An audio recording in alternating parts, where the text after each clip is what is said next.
কি বিক্রি করেন? কি বিক্রি করেন এগুলা? এটা বাঁশের জিনিস। এদিকে আসেন, এদিকে আসেন। বাঁশের? জি এগুলা কি আপনি নিজে বিক্রি বানান না? জি, নিজেই করি। কত করে এগুলা? এগুলা এটা 60 টাকা দাম। 60 টাকা? কোথা থেকে আনছেন? এটা কুষ্টিয়া। হ্যাঁ, কুষ্টিয়া। কুষ্টিয়া? কুষ্টিয়া থেকে আনছেন?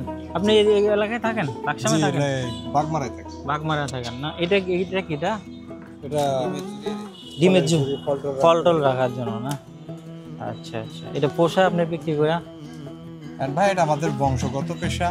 কত বছর ধরে এই কাজ করেন? এটা আমাদের বাপের বাপ পৈদাদা পর্যন্ত এই ব্যবসা। আচ্ছা, মানে আপনার মানে বংশগতভাবে এই ব্যবসা? জি জি। এই জন্য ছাড়তে পারতেছেন না? তা কিভাবে ছাড়বো বল? আমরা তো জানি না মাঠের কর্ম, জানি না। মানে ছোট থেকে এই ব্যবসায় করে যাচ্ছে? জি, ছোট থেকে এই ব্যবসা আচ্ছা, এটা চলে কেমন? চলে। বিক্রি হয়? হয় টুকটাক। টুকটাক? আচ্ছা, এটা দিয়ে সংসার চলে? জি। আচ্ছা, থাকেন কোথায়? থাকি বাগমারা। বাগমারা? বাগমারা এখানে, বাগমারা থেকে এখন লাকসাম আসেন প্রতিদিন? হ্যাঁ, প্রতিদিন। কিসে করে আসেন? ওই সপ্তাহে একদিন আসি। সপ্তাহে একদিন? আচ্ছা, রোজা আছেন? হ্যাঁ, না, রোজা নাই? আমি হিন্দু মানুষ। ও আচ্ছা, আপনি হিন্দু? যাক, সরি সরি, আমি বুঝিনি। আচ্ছা যাক, আপনার ব্যবসায় বরকত দেখ ইনশাআল্লাহ। ওকে।